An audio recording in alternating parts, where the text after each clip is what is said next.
first time Mason saw it, he thought it was a trick of the headlights. He was driving the back road between Point Pleasant and the old TNT area just after midnight.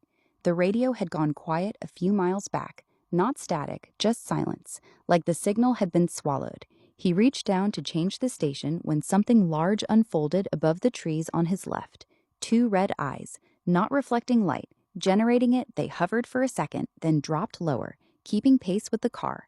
Mason's foot pressed harder on the gas without him deciding to. The thing matched his speed. When he looked again, it was closer. Wings, if they were wings, stretched wider than the road.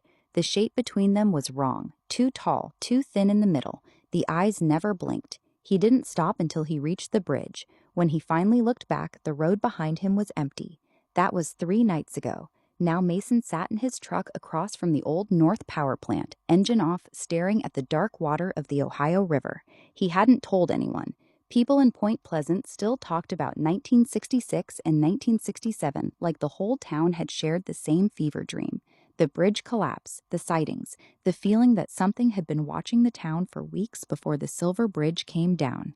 He told himself he only came back to prove it was nothing.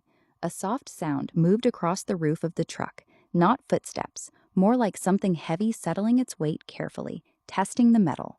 Mason's hand froze on the door handle. The temperature inside the cab dropped so fast his breath fogged the windshield in seconds. He looked up through the glass. 2 red points stared down at him from directly above. They were so close he could see the faint, powdery texture of the skin around them.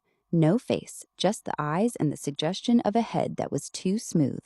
Something scraped along the driver's side window, slow, deliberate, like a long finger dragging through the condensation from the outside.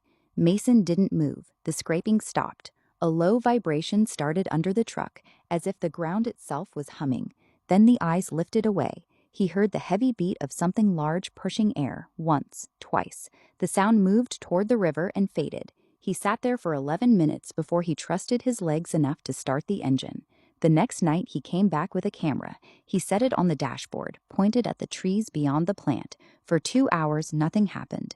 Then the radio, which he had left off, clicked on by itself. A voice made of static whispered a single word that might have been his name.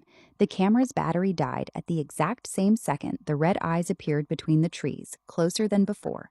This time the figure stepped fully into the open. It stood nearly 7 feet tall. The wings were folded against its back like a cloak made of shadow and old leather. The body looked almost human until it moved, and then the joints bent in places that shouldn't exist. It tilted its head the way a bird does when it is deciding whether something is food or a threat.